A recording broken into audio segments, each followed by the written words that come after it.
take inner vision or insight, and now you can start to understand that the only way that you can understand about the invisible is the more you'll understand about the visible. The way Which is real. Now you're going to get into a whole nother subject dealing with some theories. I'm not trying to take you there, but I'll tell you this: the only thing real on the planet Earth. Oh, but by saying on the planet Earth, you've already said the planet Earth is what's real. It is the only thing real on the planet Earth. It's the only thing that's real. So things are real. And then you have no things that become a reality.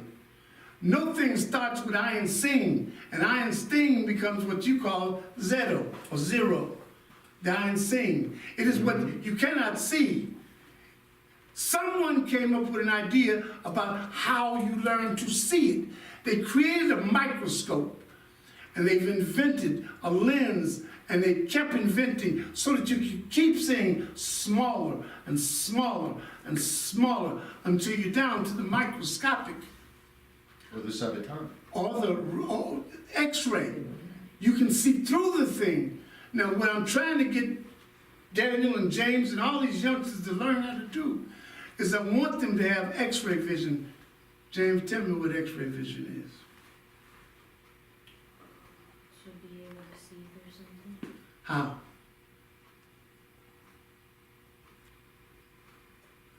Okay, write X. All right, Adam, have you looked up who wrote Jekyll and Hyde? Robert Louis Stevenson. Robert Louis Stevenson. Really? And now we've got to get into his brain Right. to figure out what caused him to actually write about this character. The same guy who wrote Robinson Crusoe and Treasure Island? Yes, and Robinson Crusoe is also. And you know, this is but every child relative to me should read Robinson Crusoe by the 6th grade. Absolutely. Every child. And the reason they should read Robinson Crusoe, because it can really help us to understand something. If you say the word slave, where were slaves taken from?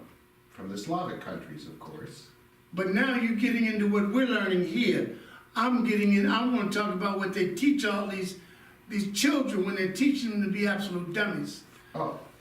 They're all supposed to were kidnapped and they brought them from where? Africa. Africa, huh? But if you read Robinson Crusoe, there was a boat trying to kidnap Friday, wasn't it? Trying to kidnap who? Friday. Oh.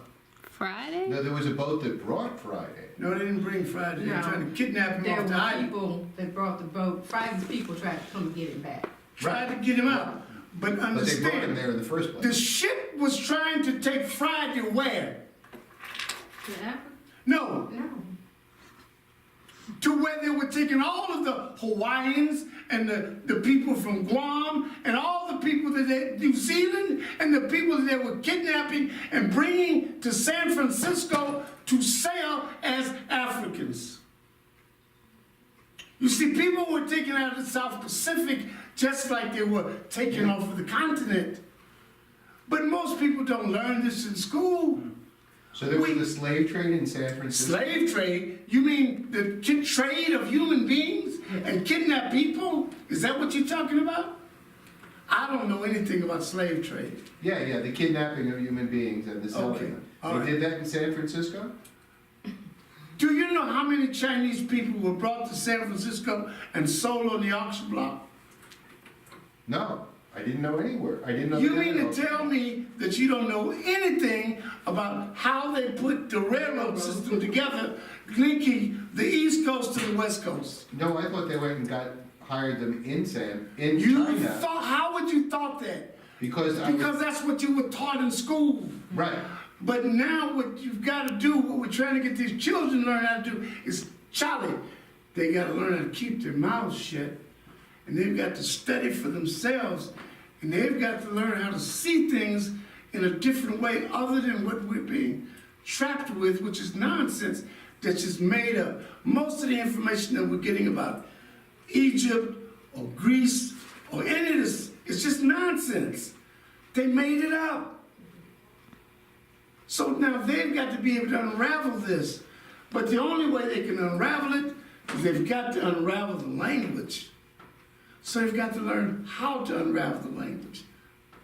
James, give me the alphabet in Hebrew. What? I can't hear you. What? Yes. Aleph, Bet, Aleph, Bet, Beth. Bet. I like the way you're doing it, but understand, you've got different periods where the alphabet would change. So all I want you to do is use the chart that's in your alphabet chart on the dictionary. So if I'm not mistaken, that's going to be Gimel. So check. Aleph, Bet. There's a letter before Gimel, isn't there? So, and I'm suggesting to you that they're going to be different alphabets at different times. What do you have, James? Oh, then Gimel. Okay, no, it's a Gimal or Gimel? Good. But now, if we say Gimel, we're not saying Gemil, we're saying Gimel, because the E is going to be an E. It's not going to be an E in this case, you understand? All right, and if we come up with another sound, it'll be Gamal, that'll be an A. So we have to be careful with how we do this, because as we learn to transliterate, all kinds of things are gonna happen. Matter of fact, do this right quick for me, put wine up here. Tell me how to do it, Jasmine. You said wine? Wine. V-I-N-O? No. Okay, good. So put wine up here first. Hold on, I think I was thinking in All right, Spanish. now, do what you just did. I think I was thinking in Spanish. No, good. It can be Spanish or French or Italian. It can be any number of things. Say what you said. V-I-N-O. Right there, right under wine. Just right. Yeah, okay, good.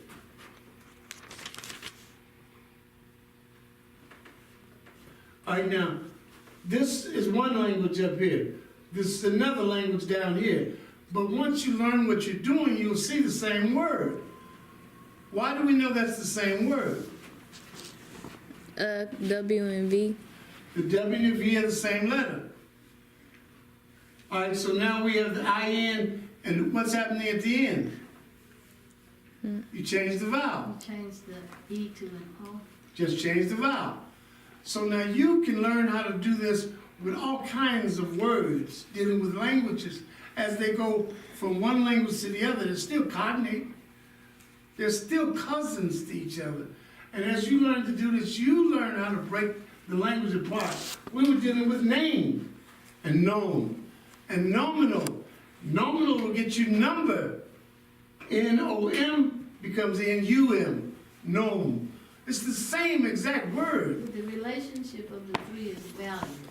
Value. So It's value. Name has value. Name has value. Name has Mean has a value. And mean value is the average. But once you put the ing on mean, it's like putting the y on whole. What do you get when you put the y on whole? Holy. Holy. Who said that? How do you know? Because I just put the Y at the end of holy and it's holy. All right. Bring it to the board and write it for me.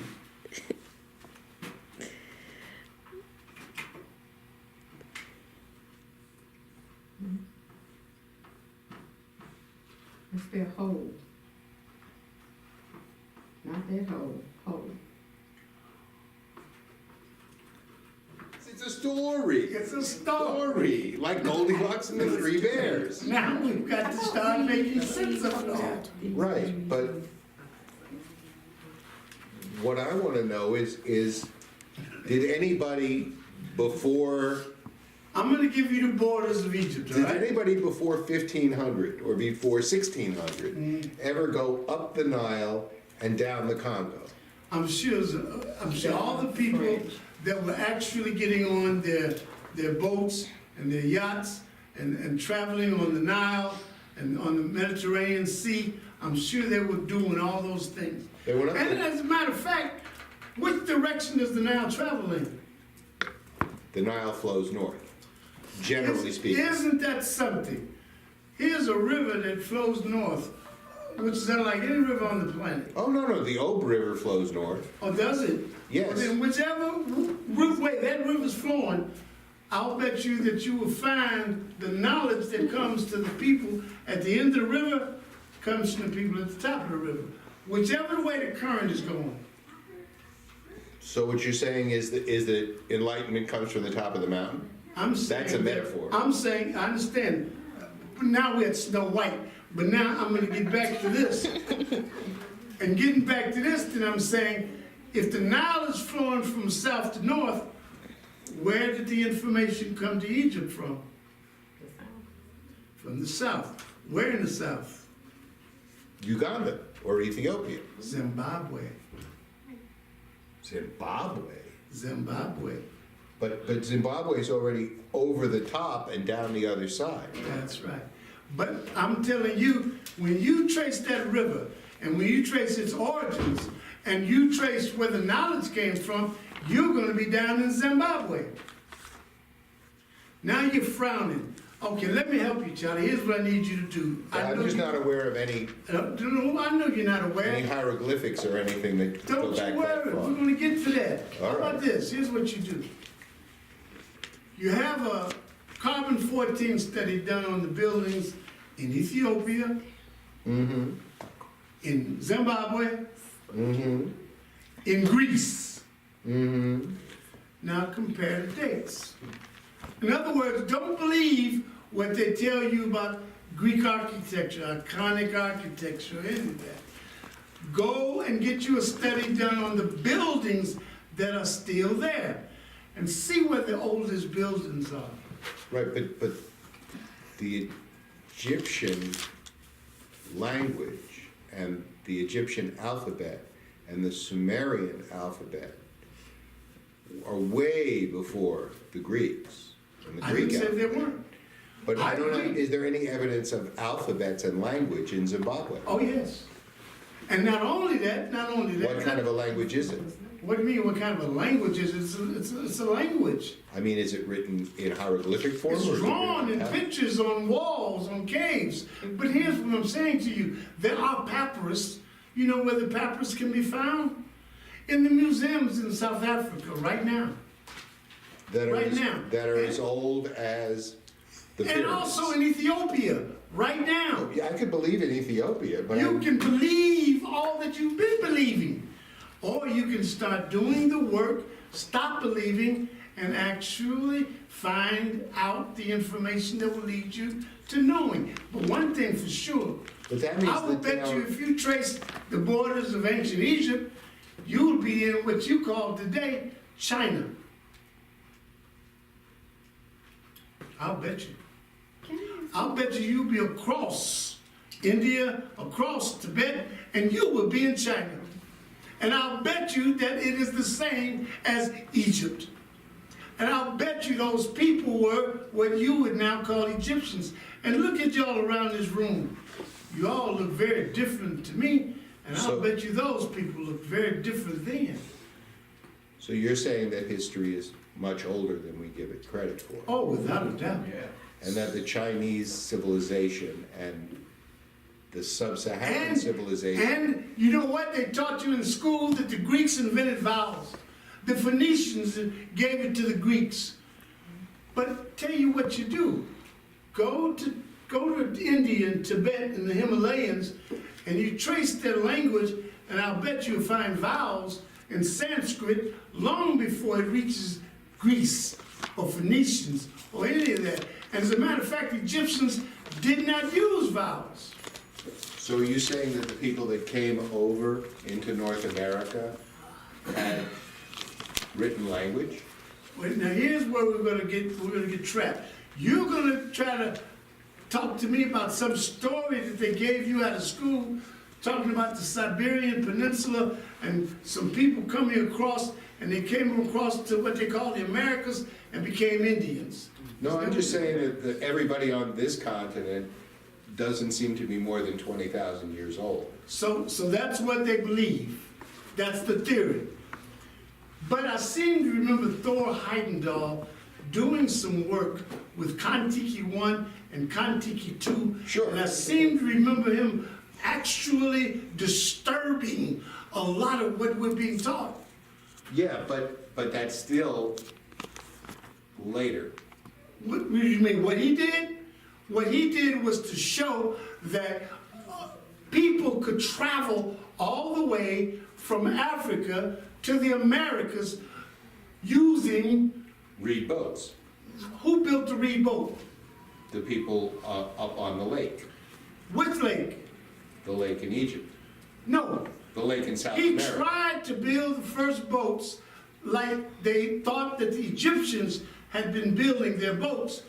But what he did not find out too much later is the Egyptians used the people from Chad to build their boats. So he had to go back to Africa and go to Chad and learn how they built the boats in order for him to come up with a successful design that he did come up with.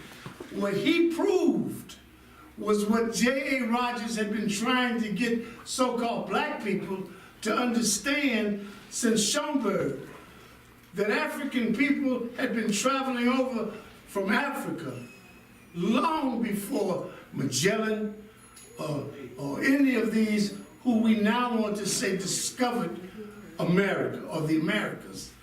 But that's a different story, and we got to go slow to get there.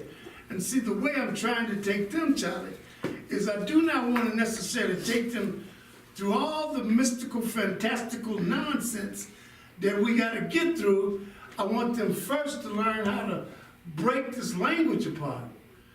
If they can break the language apart, you said something about the hieroglyphics, right?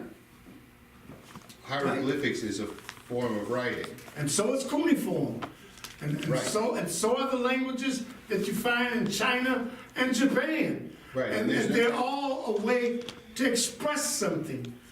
But Right, and there's no relation between the kind of writing that people choose, whether hieroglyphic or cuneiform, and the linguistic Charlie, origins of the hold on, word. Charlie. Do me a favor, tell me this. You know the word kamikaze? I understand it to be a Japanese word that has to do with people, yes, I have an Understand to be a understanding. Japanese word that what? People who embark on an endeavor that is self-destructive in order to achieve a goal. Where did that definition come from? From what I was told by the victorious American Army. Right. They created the definition that you just gave me. Right. You are presenting to me different definitions and different scenarios and theories that have been created that you now want to discuss and argue so you can get it straight. I am saying to you, Charlie, open up your dictionary and look up kamikaze. I hope this makes it a lot simpler. James, what word am I asking him about? Daniel, what word am I asking him about? Kamikaze. Are you looking the word up? Do you know what the word is? The word comes from. How to Divine break it wind. apart. What? Divine wind. Good. Now, what part of the word is wind? Kazi is the Ka. Ka. Now, ka is from your ancient African hieroglyphic, and your ancient African hieroglyphic means breath. But breath becomes wind all over the planet.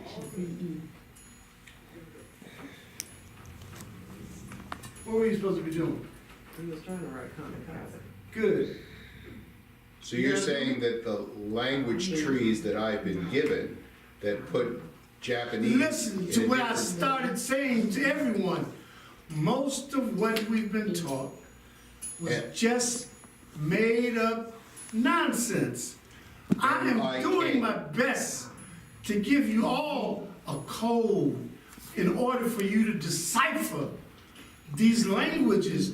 And once you can decipher the language for yourself, then you can start understanding the complexities that have been created to cause you to see that map up there with all those borders that were created. When were those borders created on that map? After World War I. Wait a minute. Go to this map over here. Tell me, What map is that you're looking at there? This, That's the map of what? that's the map from the Treaty of Berlin. Is that the map of Treaty Africa? Brussels. Is that the map of Africa? Yes, this is, The map of Africa. So you're saying that came from the Berlin Conference yes, that created what you're going to call the Treaty of Berlin. right, I or the Treaty know. of Brussels. This had to do with, no, Belgium. Belgium, rather, right. Belgium Congo, King Leopold. Now, you gotta go. Right, because they were all seizing land and they realized they were gonna run Who into was each other. seizing land and why? The Europeans were seizing land. Okay, but what made someone know that they were going to have a war if they don't figure out how to go at this thing amicably where they didn't have to have a war? Because their troops were all coming in from Because they different had directions. just gone through this with seizing China. Right. And they had fought with each other about the seizure of China. And they realized that once they embarked on an invasion of Africa, that they had to have been a treaty to decide who was going to get what. That led to the war, World War I, and then World War II, because the Germans did not get anything. The Belgians got the best cream of the crop. What did the Germans get? Kenya? No. No, Kenya was English. they fought a naval battle on one of these lakes. Wait a minute. Was it Southern Africa, the Southern? You talking about Southwest Africa, off of South Africa, right next, I think it's Namibia today. Yeah, All right, so. but the so- Germans had a territory in East Africa too. Yes, they did. All right, you had Togo, and you got the little small area in East Africa that you're talking about. But guess what they wanted? They wanted oil. That's what they wanted. They wanted oil Oil because the internal combustion engine had been invented. was now starting to come forward. Now you're getting this. And understand something. When World War I starts, it starts in 1914. They teach us in school that it starts because of what? The murder of Archduke Ferdinand. The assassination of Archduke Ferdinand. Where? In, Bosnia-Herzegovina. yeah, Now understand, the assassination was not the reason for the war.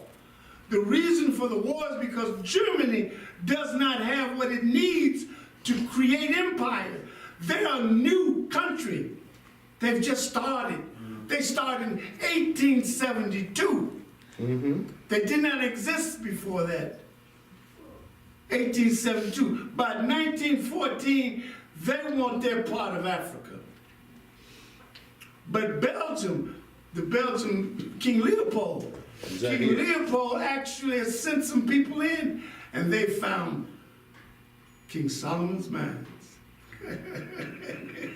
But here's what's weird about all of this. We're saying that we understand everything that took place. You're telling me all about the 12 tribes, and we all sit around and talk about this like we know what we're talking about. Well, it's just a made-up story.